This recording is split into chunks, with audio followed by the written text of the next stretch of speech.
All right, what up, everyone? We are live. We got Jon Mosales here. It's a groggy Sunday. It's December 1st. I didn't even realize it was December. We got Brian here. Missed our Thursday show. He's jumping in. He's got fresh hair, as per usual. Brian, what's going on? Not too much. Just trying to make it to the fantasy playoffs. All right, yeah, we got this week and next week. We got no bye weeks this week, right? Because we had Thanksgiving. We already got 4 games down. Yep. Do they always do it like this? Yeah, Thanksgiving week never has a bye because you always have 3 games on Thanksgiving, and then now that Amazon Prime has a Friday, we basically still get a full slate on Sunday. Okay, cool. Yeah, we got Larry just dropped his weather report. Did you see the snow in Buffalo? Apparently it's supposed to subside, but the pictures were crazy. Yeah, and they got a bunch, but it wasn't around the stadium, right? I don't know. There's a picture of the stadium where it's covered in snow. Oh, okay, yeah, but never mind. But we'll see. And the secret of the snow is that it doesn't really affect the fantasy that much, right? We saw in that Brown Steelers game, Jameis was slinging it. All the receivers went over except for Pickens. It's kind of like a false leader, one of those business terms. Yeah, I feel like it just makes it more of a wild card. Yeah, Like that game was ugly that the Browns and Browns and Steelers played, but people scored. Yeah, it just seems like if the guy with the ball can stay up, the defenders are just slipping and sliding and running into each other. You just get a nice lane and run until you score if you can even see. So with the Thanksgiving games, what did we learn from that? Right, we had that early Lions game that looked like they were running away with it, and then Gibbs fumbles on the 2, and then Caleb, who did nothing first half, and then second came alive and was finding everybody. Yeah, I mean, I think the Lions are still the Lions. I don't think there's that much to learn there. I do think the Bears, it seems like they just continue to improve with their new OC, and I think that is something to keep in mind for playoffs. They seem to be hitting their stride on offense. I mean, they're still losing. Finally, they fired Eberflus. That clock management. Yeah, Caleb probably should have known, but if you're a head coach of a rookie quarterback, you should maybe call a timeout and not have your team lose when the time runs out. Yeah, and don't audible the play. That was a flashback to that Cowboys Niners. All right, we're gonna let Max jump in here. Yo, what up, Max? Hey guys, sorry for coming on late, but having a little technical difficulties getting on. But excited for the slate this week. All right, that was Thanksgiving. It was good watching the games. Like you guys said, that the end of that Bears game was really quite the disaster there. Just not calling a timeout, 26 seconds. He's just sitting there. I mean, obviously, Eberflus getting fired was deserved, but it's how does he not call a timeout there? Yeah. What are the Lions slowing down at all? I think they've had 23 points in back-to-back games against the Colts and Bears. Is it a trend, just a blip? Yeah, I mean, I think I wouldn't be worried if I had Lions players going to the playoffs. I think you're going to be starting them regardless, their main guys. Maybe some of the secondary players like Jamison Williams, if that would be maybe maybe bench him depending on if you want to go for the upside play. But I'm not too concerned, even though they have kind of slowed down a little bit the last couple of games. Okay. We got we'll hit some questions. We're gonna prep these games. Well, we got a few games already played, so we'll keep stay on them for a bit. That Cowboys Giants game, that was ugly. Everyone watched that. CeeDee Lamb had 3 terrible drops. Are you smiling, Brian? Just because it's NFC East and they're bad game? It was, yeah. I mean, that's what you expected, in my opinion. I planned and it worked out well with streaming. That was the game I was eating dinner during and just didn't feel like watching as much. And when I looked at the score and at all the stats, I was like, yeah, this makes sense. Yeah, I had Malik Neighbors. I think the line opened 64 and it kept going up and up and up. And I think I got it 67.5. He finished with 68 or maybe. And that last grab, I was in a bar drinking and I went nuts because I was like, oh my God. He covered a half yard. It was $300. Max, did you have any bets in the Thanksgiving games? Yeah, well, I took the Bears plus 10 in the first game, so I think started out strong. But then after that, kind of went downhill. I had the under in the Giants game, figured it would be lower scoring, but then with the pick 6, that kind of blew that out of the water right away. And then what was the nightcap was Dolphins, the Packers Packers. Dolphins. Yeah. Yeah, I went with the Dolphins +3 for Tua to break the streak, and that did not go well either. So we're 1-2 on the day. So you're going streak busters, because I know the Lions. I think historically, like the big favorites have covered that game just like free money. I know the whole world was on the Lions. I like the Bears initially, but then I kept seeing all these stats. Yeah. Yeah, I was going streak busters. I mean, I feel like sometimes you just got to go ugly. Like, I feel like the obvious play just never works out for me somehow whenever I do it. So I've ended up going the opposite way most of the time. But yeah, that's what I was going with on Thanksgiving. Okay. And then Brian, we had that Chiefs Raiders. It was 13.5. I mean, is there anyone in the world who bet the Chiefs? Like they didn't cover, barely beat Carolina. Well, how the hell are they going to cover a 14-point spread? I mean, yeah, they're struggling, but they win. Like I don't really know what else to say. I haven't really been betting them. I wasn't a big fan of anybody in that game for fantasy. Obviously, O'Connell kind of almost like doubled his pass yardage over under total. So people ended up doing well. I mean, Bowers was still an auto start, but that Chiefs team is just, they're really getting lucky. Like, I mean, maybe it's just everything's lined up for him to get the three-peat. I think it'd be cool to see them kind of continue on just because of the pressure of the three-peat. It's just kind of fun to watch, but they somehow sneak it out. I mean, I'm not betting on them to cover many games. And one thing to notice, though, is like Pat Mahomes has been doing a bit better the past 2-3 weeks. His fantasy output's been better. His passing yardage has been better. That is something to kind of keep an eye on. Yeah. He had 300 yards. His number was 255. It's weird that he hits over 300 yards, but then they only scored 19 points. The Chiefs, it's just none of it makes any sense. It's just voodoo magic. But so Max has been doing tight ends for us all year. Brock Bowers, you had him number 1. He would 10 catches, 140 and a tutty. Great call. Yeah, I mean, I love Bowers. He dominated that game, and he's been great all season. I have him on one of my teams, and he went really late in drafts, which was nice for those who picked him up. So definitely a huge positional advantage, and for those who got him that late in drafts, even bigger, obviously. But so I want to talk about, you've been doing the ranks all year, so you kind of dialed in. Have we learned anything from the tight end position for going forward for next year? Yeah, I mean, honestly, I think this second half of the season, the positions had a little bit of a resurgence in a way. Like Jonnu Smith has really come alive these last few weeks. A couple other guys that were not drafted or lowly owned have stepped up. Like even like a Taysom Hill had the pop-off game a few weeks ago. Brian's guy. TJ Hawkinson's back now. So I think initially it was like, don't draft the tight ends high. Obviously Bowers is going to go high next year draft wise. But I kind of think that you can pick up guys off the waiver wire at tight ends. Like that seems like a position, if you're keen to the waiver wire, you get there before your league mates. You could probably scoop someone up who could be a difference maker. And because most people don't really carry 2 tight ends also. So it's like there's going to be some guys on the wire that if you're quicker than the others, you can scoop up. Yeah, so realistically, Brock Bowers, it's going to be like the old Kelsey rule. If you don't get Kelsey with Bowers, just go late. Yeah, I mean, I think McBride's going to go pretty high too. McBride has not had a receiving touchdown all season, and he's still like the top 3 in the overall rankings for tight ends on the year. So, I mean, I don't know what is going on with the Cardinals, why he hasn't got a receiving touchdown. He got that one rushing touchdown, and then he recovered a fumble for a touchdown. But he will be picked pretty high too. And then obviously Kelsey has had his fall off, but he's had a little resurgence himself. So I think he'll be in the middle rounds next year, probably mid to early rounds, if he still plays. Yeah, that's true. Let's say the Raiders go out and get a QB. Let's say they trade for Stafford or something. How high? Where would you take Bowers in like a snake redraft? I mean, I think he could be going at the turn there, just because of the positional advantage. I mean, it depends on the QB. Like maybe higher. I don't know what kind of QB they would be in the market for, who exactly they could get at this time, but he's definitely like a borderline late first round pick potentially, I would say.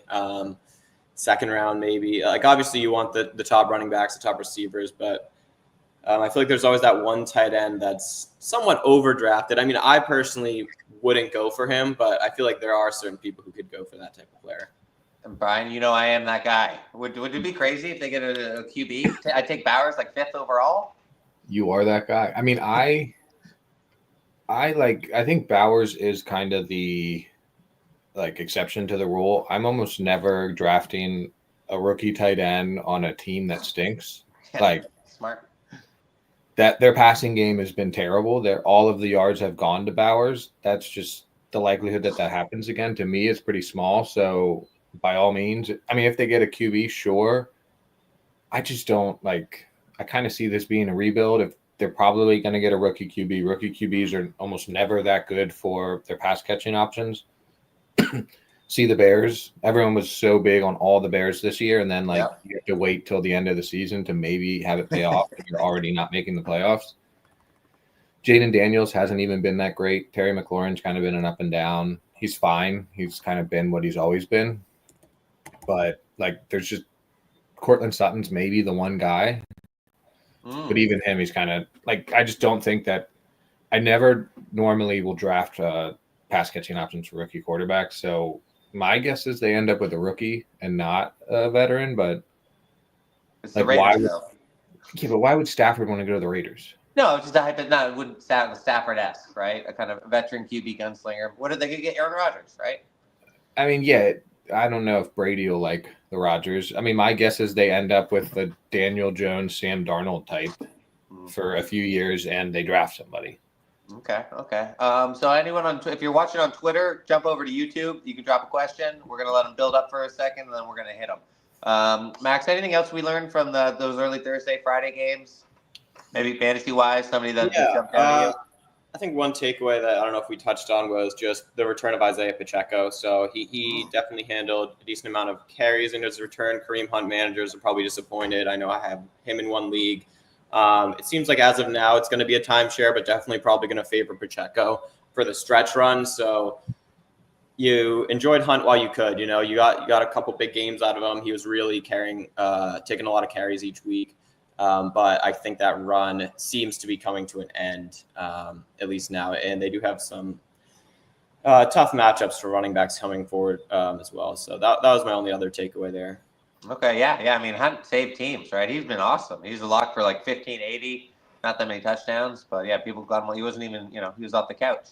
Okay, good. Yeah, Pacheco, Hunt. Are you dropping Hunt, Brian? Are you leaving him just in case Pacheco gets hurt? I mean, I think he's kind of a low-end flex play still. So he did get 4 targets last week. Pacheco got 1. I do think he might be the more, at least while they're kind of splitting work, he might be more of the third down guy. He's a good pass protector, and I mean, he's proven to be a good, he kind of played this role with Chubb when he was on the Browns, where he was more like the third down gadgety guy and then Chubb was kind of the bruiser. I think Pacheco kind of matches that bruiser mentality.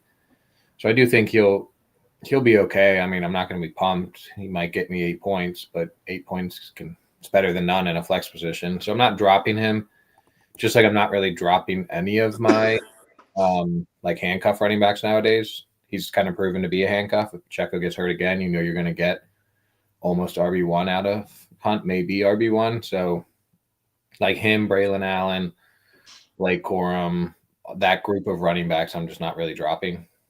Okay. Let's just pivot. Let's jump into this week. All right, we'll hit a couple questions here. We got Gray Matter. Need 3. Max, let you lead this one off. Need 3 PPR, 3 full PPR. So we got T. Higgins, Terry McLaurin, Bucky Irving, Kenneth Walker. Anyone? Can we rule anyone out? Well, I guess we need 3, so we are ruling someone out. Yes. So for here, I would definitely go with just initially Bucky and Kenneth. I mean, Bucky has been phenomenal almost every week, putting up a respectable number, even though he's splitting with Rashad White. I know last week he had 27 PPR points, and he was probably on a lot of people's benches. Even this week, he gets the best matchup for running backs, the Carolina Panthers. So I'm expecting a big game for Bucky. So I'll definitely keep him in there. Kenneth, he got tackled twice at the 1 too. Sean Tucker vultured some TDs. Yeah, exactly. So it's he's been good, and I think things can only be better for him going forward. with him being a rookie, hopefully we'll get more touches. I know they keep saying that every week, like, oh, he's earned some more touches. But eventually I think he's actually going to start seeing more of a workhorse role, hopefully. And even in his limited role, he's done the most with the limited touches. But so he's in there. Kenneth Walker also in there. He's played well. I know it's PPR, but just his touchdown upside in that offense and the amount of work he's seeing. And then between Terry and T, I know T had a big game before their bye, but I think that it's going to be a lower scoring game this week against Pittsburgh. Yep. So I would probably go with Terry there and bench T. Okay, Brian, what do you think? Yeah, Bucky's the must start, right? You must have him as a smash play this week. I mean, he's still splitting. I have my rankings have it T, then Kenneth, then Bucky. Wow. Okay. If you switch to half PPR, I have Kenneth, T, then Bucky. So I'm benching Terry. Terry's projections just haven't been that good, and I have him on a few teams. He's kind of been a boom or bust play. So he's been pretty boom though lately. I know he started slow. I mean, that 86-yard TD really helps. Yeah, I think he's had 2 pretty big touchdowns the past few weeks, and that's kind of just been carrying him. Like those 50-plus yard touchdowns are just hard to count on. So yeah. I think it's way safer to start the other 3 and leave McLaurin on my bench. Okay, that's smart. I mean, Walker's been kind of hasn't been rushing that great though. I've kind of been this thing where I don't like bad O-lines on the road, right? They're playing in the Jets, who have been a bit of a run funnel. But I think I might bench Walker here. I don't know. I just don't know if I trust that running game. I'm trying to see what their projected points are. But so Higgins, and the thing with Higgins was great, but it's like the Higgins Chase. When Chase goes off, next game is Higgins, right? So Higgins went off last game. So is it Chase game now? But what's Pittsburgh going to do? Do they blanket Chase? I mean, they'll shut down the run game. Cincy at home. I mean, I think he got surprisingly high over under. It was 47.5 minutes Pittsburgh. And Cincy's favored, so it's not like all the points are going to Pittsburgh. So that, like, I have Jamar as like player number 1 in flex rankings this week. So like I'm pretty high on that. Joe Burrow's been killing it. Yeah. So that game I'm pretty high on the receivers in there. I mean, I'm pretty high on Chase Brown, Chase, and Higgins, but wow, even though the Pittsburgh D. They're projected over 24 points, 25.25. Like, I'm not going to say I'm smarter than Vegas, so I'm using their numbers. Yeah, and of course. Okay, we got a bunch of Connor questions here. All right, let's hit these. Connor Virgie, we got half point PPR, start 3. Garrett Wilson, JSN, T. Higgins, Marvin Harrison. So I've been seeing a lot of people are down on Garrett Wilson this week. I had a guy in the Discord who benched him. I mean, I don't really see it. Weatherspoon really going to be that shut down a corner, Brian? I don't like. I have Harrison on a few teams, and he just hasn't been fun to start. Yeah. Like, he's even worse of a boomer bust. So, I mean, do I need a big week? The only way I'm starting Harrison over these guys is if I just need somebody who I think can go off. I think he has a higher ceiling than like JSN or, I mean. Well, we got Arizona, right, playing Minnesota. Minnesota's a bit of a pass funnel. That helps Harrison out. Yeah. I'm not too worried about like matchups because if you're a good offensive coordinator, you can kind of motion someone out of that matchup. So I tend to not go too deep into matchups, and a lot of the times the Vegas numbers kind of take into account if you're playing a good defense. So I don't like going matchups, but I still think I'm going Wilson, JSNT in this. Yeah, Max, any Marvin Harrison love? No, I think Brian kind of hit the nail on the head there. He's been extremely inconsistent, and starting him, I feel like you just end up more disappointed than not. Like you said, I know technically it is a good matchup, but I think it's really only if you're looking for an upside play there, maybe go with him over the others. But I would stick with the other guys for this one. Even if it's upside, I mean, Higgins and JSN have been unbelievable, right? Last few weeks. Garrett Wilson off the bye should be healthier. Rodgers said he's as healthier as he's been. I mean, isn't this the time to back Rodgers? Everyone says he's done. He's quitting. They're releasing him. Rodgers he's the king of spite. Maybe.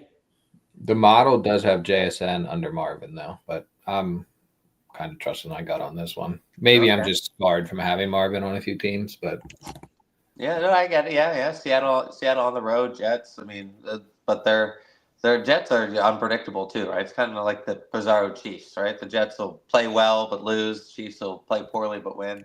All right, next counter question: Flex McBride over the third option. So let's say if it's Marvin Harrison, Trey McBride, we're just sticking with Arizona. I mean, McBride's been out playing Harrison, right? Yeah, he's been up playing. I would put McBride above Harrison. In terms of the other three, the only one I would consider maybe putting him above would be Wilson, but I feel like that's kind of a coin flip there. Well, okay. yeah, I mean, I have Higgins, McBride, Wilson in that order would be the top three. The other two are kind of down a bit further, so I would probably start McBride over some of them. I like that. Yeah. I mean, Also, it's who's like, your tight end option that you're not starting McBride over? that's true. Well, maybe he already. Yeah. Did he say who was tight end? No, not yet. Right. I mean, benching both Cardinals in this past funnel. I mean, I think Minnesota's probably going to beat Arizona, but Kyler on the road's kind of sketchy. He's got Bowers. All right, good man, Connor. So, but I mean, it just does it weigh in you if you got two Cardinals, you're going to bench them both versus maybe you play them both and they split? Does that factor in at all, Brian? If they're projected to have a lot of points, like, I mean, my mindset the past few years in fantasy has been just like ride a good offense. I've had a buddy who did it with the Bills like 3 years in a row against me, and he made the playoffs every year, and it was just frustrating because everyone knew who he was getting. He still got him, and Yeah. he still went to the playoffs every year.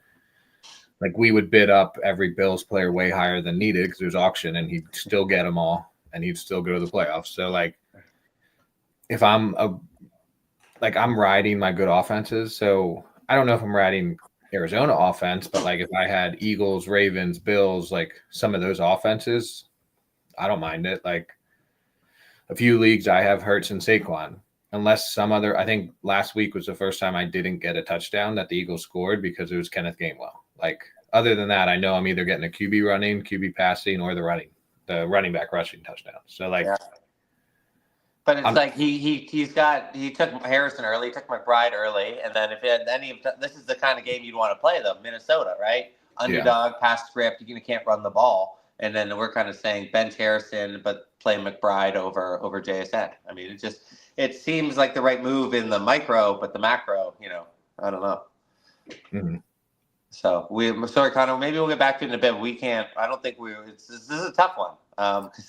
If you're ever going to play these guys, this is the time to play them. But you got a good team. We got to move on, though. All right, James Joyner, PPR pick one. Amari Cooper, Rashad White, Brian Robinson. So we got Eckler on the IR with a concussion. Has he had a bunch? Seems weird for I think it was his second this year. Okay. And then, so we got Amari Cooper. We got the Bills, Niners. But he's not really getting the targets after coming back from the injury. Plus, we got this potential snow, which we're not really sure.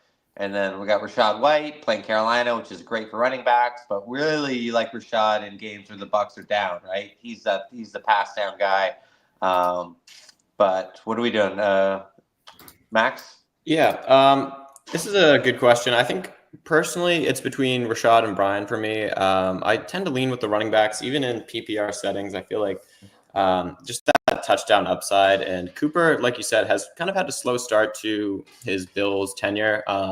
And Rashad White has been surprisingly consistent these last few weeks. Over the last 5 or so weeks, he's got at least 12 PPR points. They have a good matchup in Carolina. You did mention he's more of the pass catching back, but he got 12 carries last week.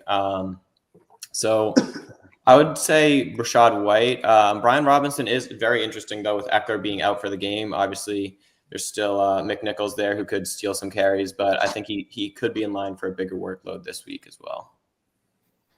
Yeah, and then Brian Robinson's also a little banged up, right? His ankle, so he could get he could get re-injure it, come out. That's always risky. All right, Titans are a pretty good run D, but I know James pointed to put this in the Discord. He said this is a ceiling play too. He wants. So if that changed, Brian, does that change anything for you?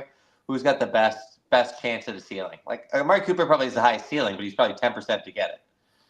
Yeah, I mean Robinson maybe because Rashad White I don't think is a ceiling play. I mean he's the safest play to get 10 points in my opinion, but I don't think he's a ceiling just because Bucky Irving's going to get a lot. Like, it's just going to kind of be split between them unless And Bucky we've seen Sean Tucker get the goal line touches too. So it's like, Jesus. Yeah, like there's just it's Carolina, but like why bang up one back way more than every other one when you have three that have been fine for you? So Brian Robinson is probably the mixture of ceiling floor just because I think he's like with Eckler out, maybe McNichols and Chris Rodriguez aren't too involved.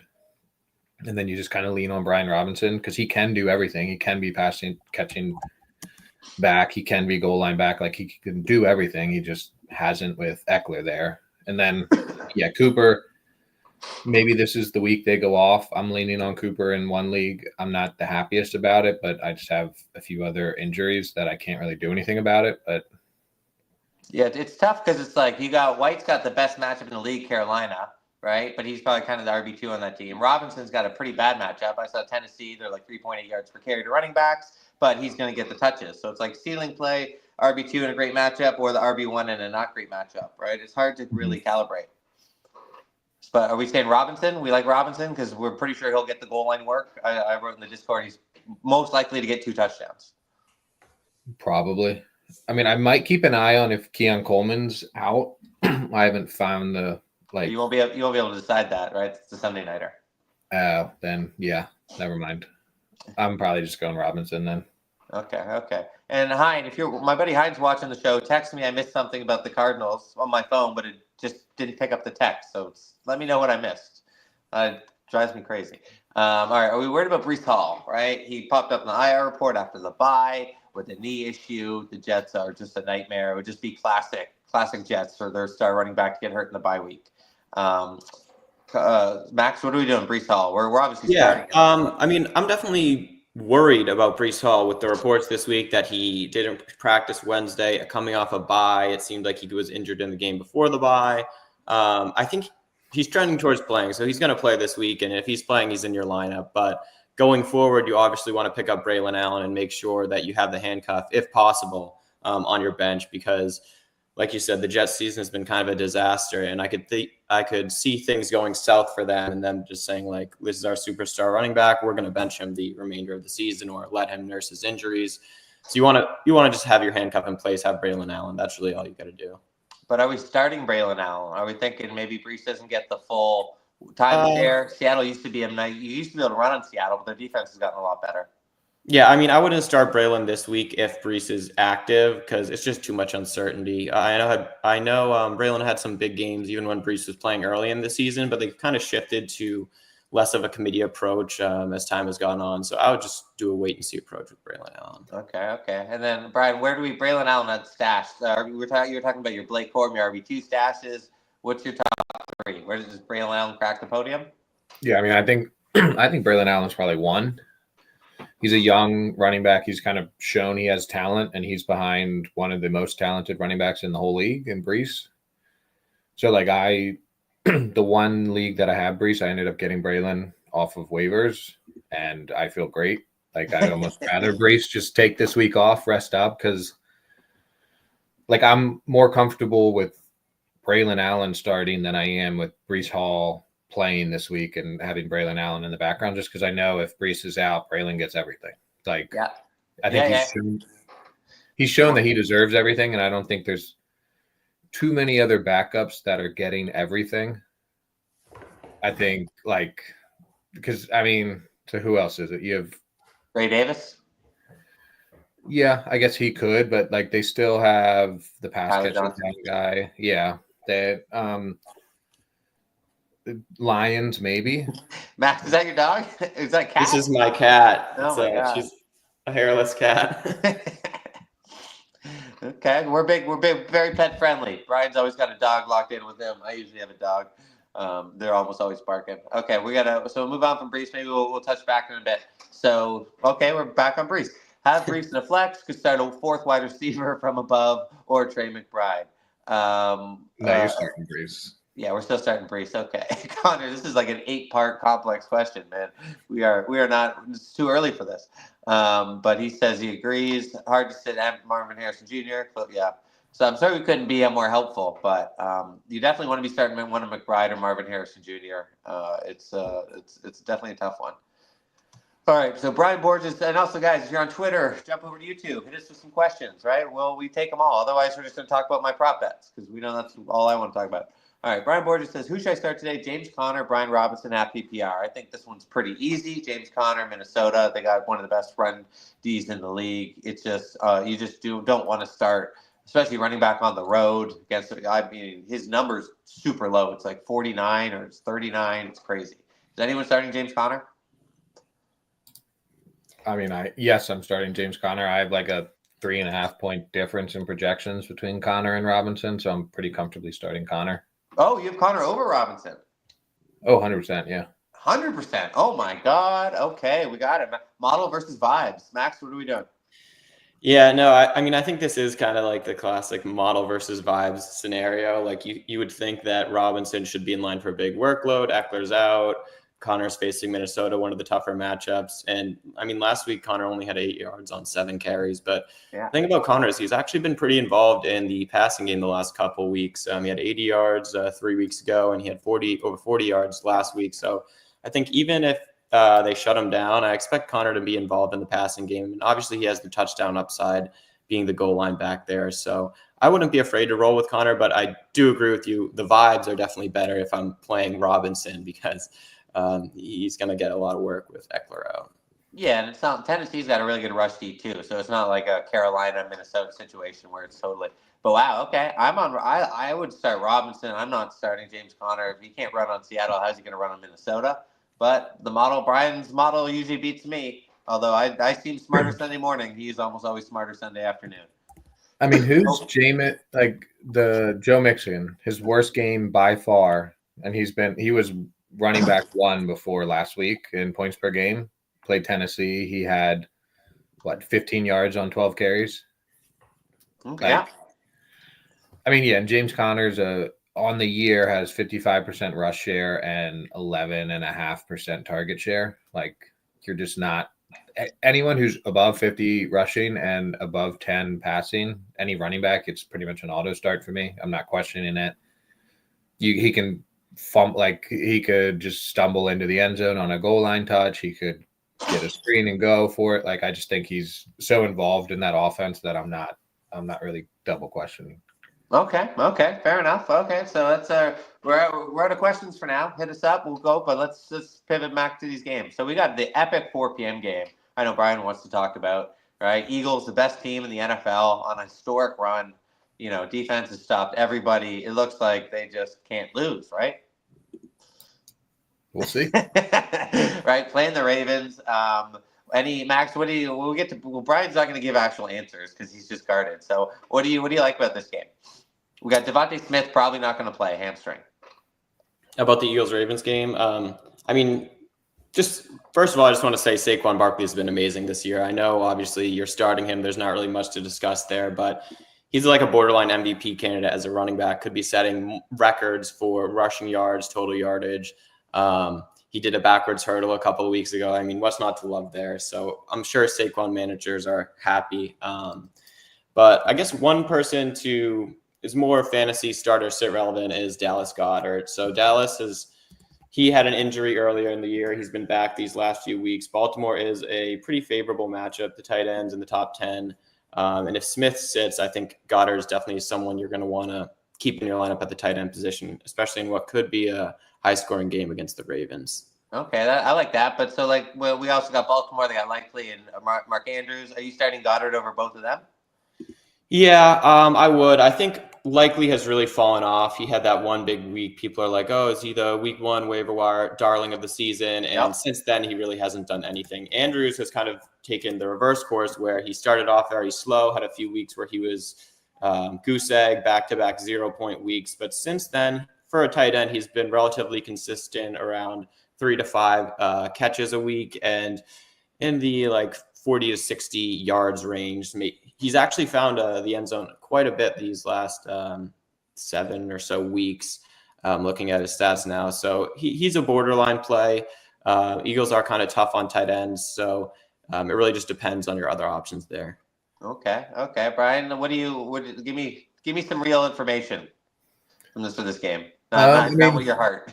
last week, Smith was out. A.J. Brown had 37% target share. Goddard had 26, and Barkley had 21% target share. And then the next highest was like 5.2. So I do think if Smith is out, you're just going to get like Brown, Goddard, Barkley are just kind of going to be fed the ball. Maybe you'll see a Johnny Wilson sighting in the end zone. Maybe Calcaterra will get a few when they run 12 personnel. But I do think Goddard's a pretty good start this week. If Smith is out, I think he's going to get a good amount of the target share. I think Barkley remains, even if the Ravens are a pass funnel. Barkley's like, you're not benching him. If you bench him, you should probably just quit fantasy, in my opinion. But I think that's kind of the big thing for me. I mean, yeah, you're going to start your studs. I have A.J. Brown very highly rated. He's top 5 this week for me. Who do you like at QB, right? Let's say you had Hurts and Jackson. You can only start one. I mean, I have Jackson higher. I don't know, because, I mean, this game is projected to be super high scoring. I think it's like 51 last I checked, and so that means Ravens have a 27-point projected total. So obviously that looks good for Lamar. I just think this is going to be a game in the under, like a 21-17 or around there, I think is a more likely outcome than 51 points, in my opinion, just because Eagles defense has been playing well, and then they kind of lean on that defense and then then just run the ball a lot. So I think it could be, with the combination of Henry and Barkley, the game could go pretty fast just due to all the running. But I mean, Baltimore is a pass funnel, right? Are they really going to run Barkley into the line 20 times? I mean, you have one of the best O lines in the league, and you have one of the best running backs in the league. So like strength on strength. I'm sure they'll pass, but I think it'll just be pass to set up run to set up the pass. And then what about, so we got the Baltimore, we got, Zay Flowers been okay, but you got your star corner who's just shut down.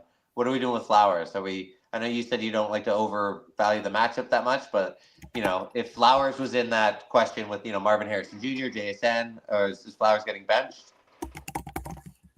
Probably not. I just think Flowers is kind of proven he can be pretty good. He hasn't really had the biggest ceiling. I think he's had like 1 or 2 boom games, and the rest have kind of just been pretty mediocre. He had like 3-4 games over 100 yards before he had that ankle injury. Yeah. I mean, I have him in a few leagues, and he's kind of been a tough, like, I have him and I have a bunch of pretty solid options at flex, and I just never have been picking the right one. And normally I pick Flowers when he doesn't do well. Yeah. I think everybody's got that problem. Yeah. I mean, I think I'm not too worried about the matchup, because I think Darius Slay, I can't remember if he's been in or out, but he's their top corner. I don't know who's kind of the actual best corner right now, but if he's out, that just means you have a worse corner that comes in off the bench. So Ravens are good enough that they can kind of put people in motion. So I'm not too worried about Flowers. Again, this is a super high Vegas projected score. Hopefully it's a fun, entertaining game, but I do kind of lean to the under in this. Yeah, well, Derrick Henry, Saquon Barkley, right? If you had to over-under total rushes, like let's say it was, 44.5, what are you taking for just those two, though? Combined, I'm going over. Oh, right. Yeah, okay. So could be one of those games, all hype, no finish. All right, we got a couple questions. Let's go. Max Philip Balistrieri or something like that says pick 3. Taysom Hill or Kittle? No, I was looking at this one. I think he wants 1 tight end, and then he wants 2 of the others at flex. Perfect. Thank you. So I think, Kittle has just been too good to bench. I know Taysom had the incredible week where he blew up before the bye, but I think if you have Kittle, you're playing him. He was towards the top of my tight end rankings. Brock Purdy looks like he's going to play too. So yeah, Purdy looks like he's going to play, and even without Purdy, Kittle was able to put up a respectable, solid week last week. So I'm not really worried about Kittle. I guess the main thing I am worried about with him is the weather. So it's been reported that Buffalo game is going to have a lot of weather. It could affect the passing, winds, potential snow. So that's kind of going into the next question with Jennings. I'd be a little hesitant to play him given the weather there. So out of the other ones, I'd say Ramondre is definitely in. for me. And then it would be between Gus and Najee. So I don't think we've talked about this on the show, but Dobbins obviously placed on IR yesterday. So Gus Edwards is in line to start right now. He's not the most explosive player, but the Chargers do have a great O-line, a good run game, and I think there's opportunity for him to get in the end zone. So I would probably roll with Ramondre and Gus there. But keep an eye on Vidal. He was inactive last week, I believe, when Dobbins was playing, but he could be the preferred play in the long run. I know I saw a question about this later. Mr. Magic is saying, do you see Vidal being a viable start moving forward in 10-man leagues? And I mean, you got these next 4 weeks with Dobbins on IR, and I think if he shows well in this first game or in these first 2 games, he could definitely start seeing more of the bulk of the carries. My main concern there is I kind of feel like Gus will remain the goal line back. Vidal is more of a pass catcher. He will get some rushes, hopefully, but the touchdowns may be more limited for him there. So that was kind of going into the other question, though. Yeah, they also got Hassan Haskins too, right? He's been kind of in the right. mix, so it's tough. Gus, but Gus Bus he's going to go 10 carry, well, maybe 15 carry, 60 yards, and maybe he gets to the end zone. Right? He's not breaking a 20-yarder. Brian, I know Taysom Hill's your guy, but no way you're benching Kittle. I would bench Kittle for Taysom, but right, I love it. Okay, because Rams defense terrible, at least indoor versus snow. Yeah, I mean, I think that basically my model doesn't like Kittle that much this week. Wow, okay. It might be the matchup, but yeah, I'm pretty I'm debating just going Taysom, Kittle, Jennings, maybe. Oh, I like that. Oh, wow. Ramondre he's pretty much touchdown dependent. He's volume play. Colts are a terrible run defense. New England's just a terrible offense. True. I mean, safety. If I'm going safety, I'm going Kittle, Najee, Ramondre. If I'm going for upside, I'm Jennings, Hill, maybe Kittle, and then I'd be between Kittle and Ramondre. Gus Edwards, I don't like because, like you said, he's 15 for 60, and maybe he gets a touchdown, but likelihood is you're going to be between 6 and 9 points. And then you're just, if you're happy with that, by all means. Vele's been getting better. I'm just not comfortable with kind of consistency on that end. And yeah, I love Taysom Hill's upside. I mean, he showed it in the one game, and I just think that coach loves him. Their one coach, he just does everything. I wouldn't be surprised if he gets more passing attempts coming soon. They just love him in that. And you might have the triple crown: pass for one, throw for one, rush for one. Why not? I hope so. I'm starting him over Hawkinson in a bunch of leagues. I'm pretty high. Wow. Okay. What about with Najee, right? Jalen Warren's looked like the better back the last few weeks. I feel like his takeover is inevitable. Najee's kind of been breaking down. Does that factor into your Najee, Najee stuck? I mean, Najee's been fine this year, I think. Oh, he was great early. He was awesome early. Yeah. But he's kind of, Jalen's coming on because Jalen was hurt. Yeah, I mean, I just think it's a split, and that's just something I'm not the most happy about.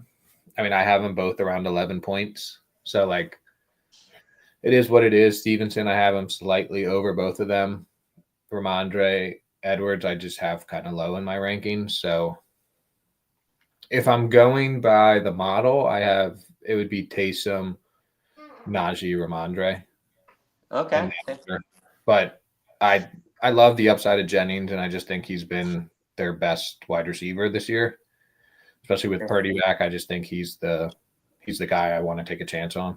Yeah, you love Jennings. We got Jason on Thursday, who's every down in Juwan. And then I was the big Jennings guy, and now Brian's just using the Mario Kart star to overtake us all.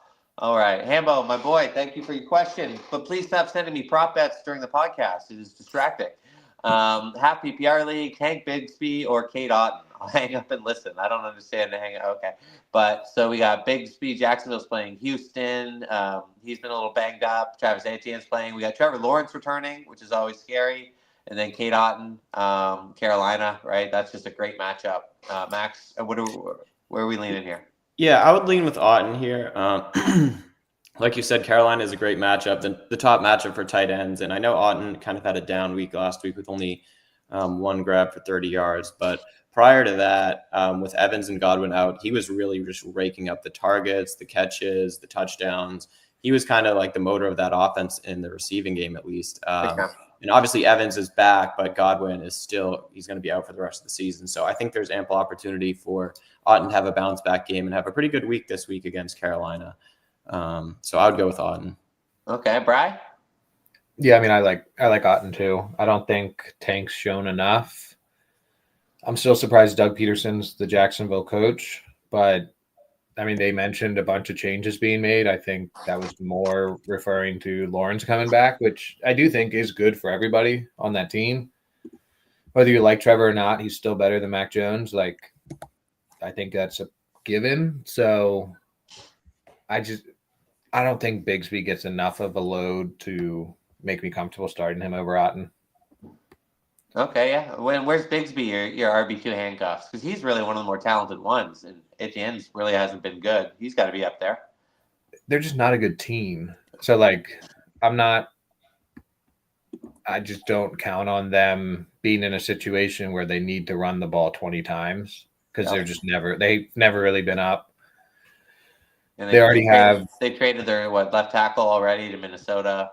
Yeah, like they already have a tight end. Like I know a lot of the times unless you have like a super run heavy quarterback, a lot of the times it's kind of you either pick between your tight end or your running back who's like your kind of dump off play, and they have Ingram. So I just don't trust the running backs there to get a bunch of the dump off options. So it just kind of leads me to Kate Otton. Bigsby's probably in the top 10 of running back handcuffs, but like I'd probably rather Kenneth Gainwell just because in that offense you're going to get open running lanes and volume.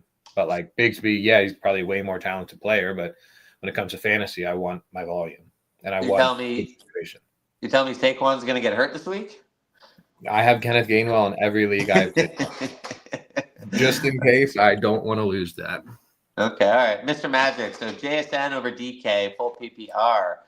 This is kind of a head-to-head, right, with Seattle. Oh, wait, sorry. I was confused. Yeah. So what are we doing here? DK's got the ceiling, but is he going to get sauce? But is sauce even any good? Max, what are we thinking here? Yeah. This is kind of an interesting question because it's like obviously the same team here. And over the last 3 weeks, JSN has really come into his own. Like 180 yards before the bye, 110 yards 2 weeks ago, and then 77 and a touchdown last week. And DK has kind of let down managers this season in a way. Like you drafted him high, you expected a lot. And I know he had an injury. He's been battling the injury, but maybe that's part of the reason why he's not producing. So I actually would roll with JSN here. And I remember we were on a show a couple weeks ago and they're like, oh, is JSN ever going to take off? You were asking that. And it's like, well, if Lockett was still there, I think it was Anthony. He's like, if Lockett's still there, I don't know if he can take off. And it seems like he has taken off. I was a little skeptical at first too. I didn't think he could do this, but 3 weeks in a row, I think it's too much to deny at this point. So I would go with JSN. Yeah, for people listening and watching, we've been big on JSN the whole year. We wavered a little bit, but yeah, he's back. So yeah, JSN over DK. Bri, you support that? Yeah, I mean, my model has DK as the better half PPR option and JSN is the better PPR option. I think that kind of takes into account DK is going to do a bit more with his touches. JSN has a bit more. Their target share is pretty similar, but JSN's reception share is a bit better. I think the majority of that is just due to JSN's getting less difficult kind of passes to catch than DK. DK's kind of getting more your boom bust targets. So which kind of leads me to say he is the more upside, but if you're going for the floor or in the PPR, I have them like 0.12 points away from each other. So they're pretty even. JSN I do have over in full PPR. Okay. It's kind of crazy. Gino's like leading the league in passing yards, and then DK's having a bad season, right? I think if you told me that at the beginning of the season that Gino would be that good, you correlate it that DK is going to be a top 10 wide receiver. Yeah, they've been spreading out, and their running backs have been pretty good in the pass catching as well. Yeah, Walker's been great. Yeah, that's the only reason I would think about starting Walker this week is he's getting all these checkdowns. I think, what do you have? He had 60, 70 yards last week? in the receiving game. All right, Mr. Magic, we went on this a little earlier, but do we see a viable start being Vidal with JK out in a 10-man league? That's the part we missed. Absolutely not, right? JK Dobbins barely started in a 10-man league when he was healthy. 10-man league is studs, studs, and studs, and studs. I mean, like, who's your floor running back for a 10-man league? Like Kenneth Walker? Like a Tony Pollard. Tony Pollard? Okay. All right, yeah. 10-man league, if Vidal is on your, you've made some mistakes in your season. Sorry to tell you that. All right, let's move on. We got all caps lock. Yak Native, Tino 64. Tank Dell or Nico Collins, anytime touchdown. I think this is, we'll talk about this because it's fun, but Nico, first game back, was like the first play, had like a 74-yard TD, called back on a penalty. And then last week, he scored, but then he had another touchdown called back on another penalty by Joe Mixon. I think Nico's almost a pseudo lock to get in the end zone this week. There's almost no one in the league I'm playing over Nico Collins for anytime touchdown. Max, you agree? Yeah, I mean, if the question is Tank or Nico anytime TD, who would I go with? It's obviously Nico here, much higher chance, but it's also like the odds. Tank has only scored twice this season. His odds to get a touchdown this week are like plus 200, so I wouldn't be banking on that. I wouldn't be betting that, actually, at plus 200. Nico is like plus 130. I looked at like the best odds for him, so I think, like you said, Nico's more of a surefire pick, and if you're going to go with one of the two, I'd definitely go with Nico there. Yeah. As someone who just traded Nico Collins and hates his life, I will be trying to make up all that money in betting him this week. His receptions are 5.5, which seems crazy. The Jags have the worst secondary. They may have quit. What do you got for Nico's yards, Brian? What do I have? His yards number is like 88.5. I mean, I think you go full Nico this week. You bet him to score. You bet his yards. You bet his completions. You sit back and enjoy the show. Yeah, I had him at 25% target share for 6.25 receptions and 101 yards. 101, triple digits. Okay. Oh my God. I might be moving the number because as soon as we hang up, I'm making more Nico bets. What do you like better, 5.5 catches or like 80? Call it 90 yards. Probably the yardage, just because the catches are. I don't know if they're just gonna be ahead by so much and then just not have to kind of worry about passing it as much. So the yardage takes into account maybe there's a big play, and then the catches are just. Like, if it's a closer game, I'm going to go catches. If it's expected to be more of a blowout, I'm going yardage. That's smart. Okay. I can't wait to. I love Nico. James Joyner. So need a win, Hunter Henry or Taysom Hill off the wire. Well, we know Brian's going Taysom Hill. Max, can you make an argument for Hunter Henry? Right, Colt Steve's terrible. Drake May loves his tight ends, but he's also been hitting Austin Hooper, so they're kind of splitting. Let's say Hooper's out, can you make an argument for Henry? I mean, you could, but I personally wouldn't do it. I kind of agree. I love Taysom this week.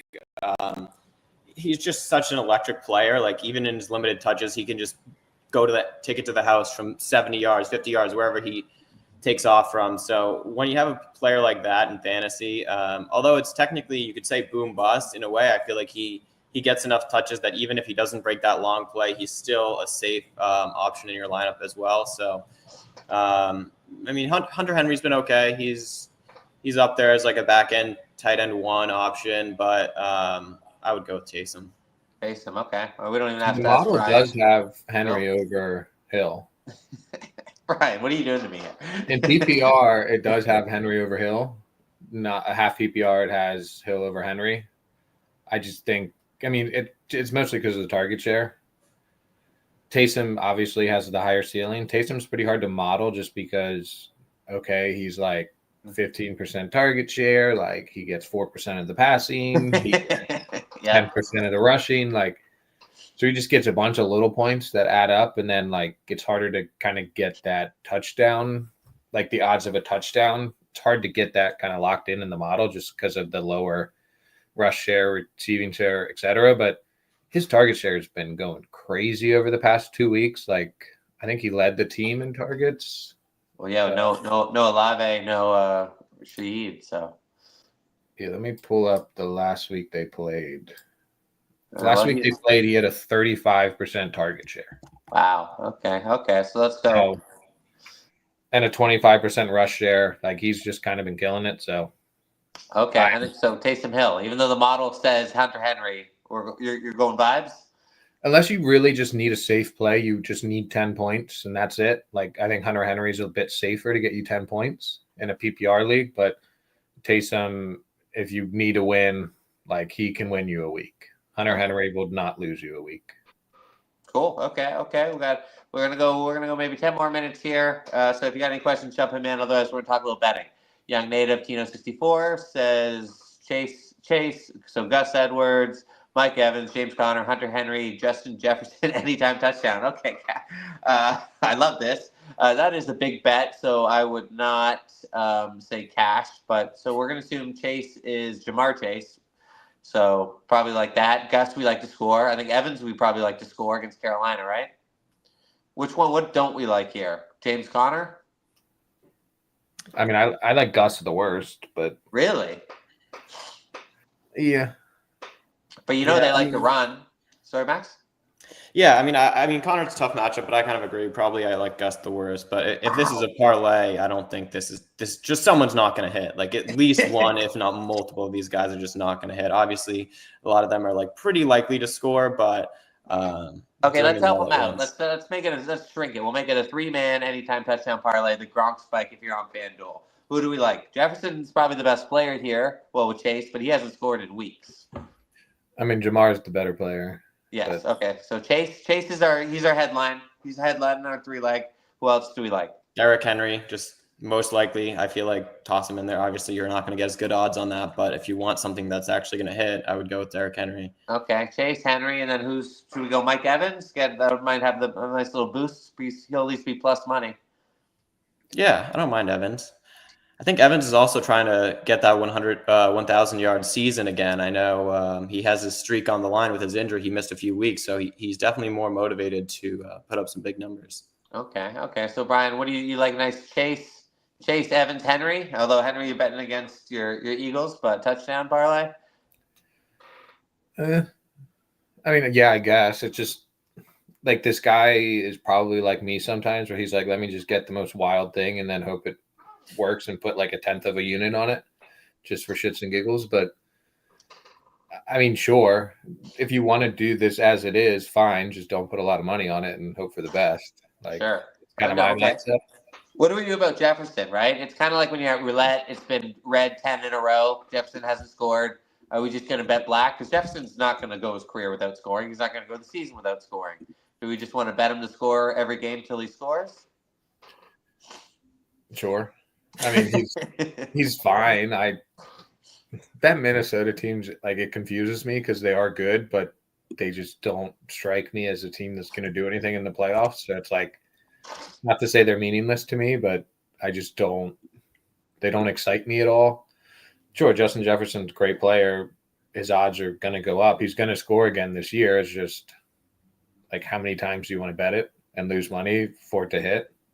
Okay, but how do you subscribe to like the wide receiver theory I was talking about earlier? Chase goes off, then Higgins. So right, Addison goes off last week, 180 monster. Jefferson's quiet.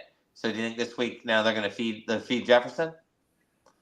I don't think with that team, it's like nobody's questioning who's the better receiver. Maybe with the team where it's kind of like you don't know who's the best receiver, then yeah, I can see it going back and forth. One guy killed you, so now he's the main guy to defend. Every time you go against the Vikings, Justin Jefferson is going to be the main person you try to stop. Doesn't matter if Addison just went off for 303. Like, I'm still trying to stop Jefferson because I don't trust Addison can beat me every time. Okay, that's smart. Okay, all right, young native Tino, let us know if you bet it and if this hits. But Max, just quickly, if you had to drop somebody here, who are we dropping? Edwards. Yeah, I'll just drop Edwards. I bet Edwards, so I like Edwards. So depends who you trust. I think Edwards probably finds the end zone. I think he'll at least get a touch inside the 5, right? We can say yeah, definitely. All right. We're gonna go a couple more minutes here, Mr. Magic. So I love quarterback questions. Kyler or Jaden Daniels, right? We got 2 running QBs. Kyler probably not going to run much versus Minnesota, and we got Tennessee, Washington. Brian, what does the model say here? I know your model always loves Kyler. Let me pull it up real quick. I have Kyler a bit above. Jaden, I don't have that high. He hasn't been doing that well recently, and I kind of think he's like hit a rookie bump. Last week he was insane. Ran for over 70, threw multiple touchdowns. I mean, it seems like he's throwing the team on his back. I just don't trust it to stay. He's like prior to last week, he's kind of been falling off. Brian last, yes, I agree. So he's just, is this a new Jaden or is it just kind of, it is what it is? Wasn't that 300 yard? Was that the Terry game? Yeah, Dallas game last week. Yeah. So in 80 yards and a touchdown of that was just the most fluke of fluke plays. So already got a Hail Mary. I mean, maybe he's Mr. Fluke. He's bankable. Fluky bank. Max, what do you? Oh, go ahead. I will not depend on that every time, but okay. in general, I just think Kyler, I think they're projected more points. I just like that game a bit more. Jaden, the thing I do like is it seems like he's running it again, because prior to when he was kind of recovering from the rib injury, he was still playing, but it seemed like they're a bit hesitant to run him. So that is a positive of Jaden. Okay, Max, where are you leaning here? I'm not taking Kyler on the road. I mean, there's probably a Call of Duty coming out. It's just I'm not doing it. I actually have this exact thing in one of my leagues, and I'm going to be rolling with Jaden. I think Kyler has been pretty inconsistent this year. He's coming off kind of a down week. I know Jaden has had his struggles too the last couple of weeks, but I do think just the running upside, like even though Kyler obviously runs, I feel like he hasn't been using his legs as much as he should, or maybe as much as fantasy managers would want. He hasn't. Like last week, he had 9 rushing yards, week before 21, week before 6, week before 19. It's like he has the potential, he has the skill, he can run, but he just hasn't been doing it. So I'm going to be rolling with Jaden here. Yeah, me too. Jaden, easy. I know, Brian, one of the things I love talking about, right? Rush defense, the correlation then with the QB, right? So do you right? Minnesota's got elite rush defense, but does that mean Kyler will also get lumped into that? I mean, Tennessee's, like we kind of said before with Brian Robinson, James Conner, like I think Tennessee's a better defense. So both of them are kind of playing tough defenses. I don't like Cliff Kingsbury as much. Especially second half of the season. Yeah, so sorry. I'm just Kyler model has him higher vibes. I also just think the Commanders have been, I just kind of see them falling off, and they have been falling off. Yeah, Jaden went off last week. I get it, but things just seem to kind of slowly be going down there. Definitely, yeah. So I get it with Jaden. I do. I think Kyler's safer. If you want a higher ceiling, by all means, go for Jaden. If you really need to win a week, probably go for Jaden. I just think Kyler's safer. Okay, this last point of this, Max. So we know Minnesota's going to blitz, right? They're the blitz-heaviest team in the league. Does that help Kyler's rush yards? Because if he can evade the first guy, he's got an open lane, or does that mean he's just going to be under siege? A little bit of both. I mean, he's going to be under siege, but it also could lead to him rolling out more running. I think, I was more looking for some more designed runs for Kyler, honestly. It's like you have a QB like that, do a read option, let him pull it and go. I know he had a long rushing touchdown that was a designed run earlier this year. But since then, I haven't seen a lot of designed runs with Kyler. It's more just like he'll scramble if he has to. But with the blitz, obviously, it's just going to be a scramble and rush type scenario. Okay. So we got two Justin Daniels, one Kyler. We'll see how that breaks down. All right. Well, last question. Then we're gonna finish up with a couple of little things. JN Sports Cars. Okay. What up, Jan? Good morning. Brees or Mike Evans? Okay, Brian. Brees or Mike Evans? This is tough, right? Not really. I'm going Brees. Brees. Okay. Wow. I think injury. Seattle's defenses look better. I mean, Evans is just a juicy matchup. Nope. PPR, half PPR, standard. That doesn't matter? Just Brees all day? Yep. Brees all day? Okay, Max. You were banking on Mike Evans earlier. Are we going to still back him? I agree with Brian here. I think this is a pretty easy call. I get the concern with Brees with the potential injury and all that, but it's like when you have a running back like that, that's kind of a stud. He's going to get all the carries. He's a great player. You're going to play him. Like Mike Evans, he's a great player too, but he's just a receiver. There's not going to be as much volume there. I'm going to be going with Brees Hall. Okay, cool. Okay, so that pretty much wraps up our show here. So any last thoughts? Anything? What is the model of today, Brian? I mean, who was it? That was surprising me. Here, let me get it open. I mean, when it comes to Brees versus Mike Evans, Brees about 7 points higher. Okay. So No, we settled that. We like Brees. It's fine. You win. Model really likes Rams and Bengals this week. Okay. So Jamar and Puka are my top 2 receivers. Puka. Cooper Kupp's a top 5 receiver. Kyron is top 2 running back. So pretty much those 3 guys definitely looking good. Joe Burrow's QB2 on the week. Like Cincinnati's just, I think, a good bet to go for.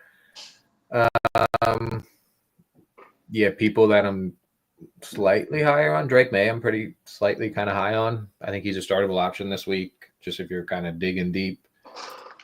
Yeah, I think that's it. I had Jonnu as tight end 1 again, so things are working out for me on the Jonnu train. Yeah, he was lock of locks. All right, Max, what do you like this week? I mean, just in general this week, one note is with 4 games already being played, you can really kind of look for more of an upside or a safer play depending on how your matchups already played out so far. Likely your opponent's already had a guy or 2. You've probably had a couple guys. So definitely keep that in mind when making lineup decisions, who you're going to be going for. And then outside of that, just make sure to grab handcuffs. Playoffs are coming up. You don't want to be stuck having to put in a big waiver claim or missing out on let's say a Braylon Allen. If you have a Brees Hall, you want to make sure those guys are just on your bench already. So that'll be my final words of advice for the week. Okay. Yeah. Especially when you have like IRs, don't pick up a random wide receiver you're never going to start. If you like just move someone into IR, just put a backup running back in there. Right. Okay. Smart. All right. Thanks, guys. It was a great show. We got a great week. We got we didn't even really get to touch on the night game today, but I guess it's not really that exciting with San Fran out, but in the snow. But yeah, we missed that. Sorry, guys. But do we want to do a fun little touchdown parlay between the 3 of us? We absolutely want to do that. I guess we want. I'm going to take Nico Collins. I go first because it's my podcast.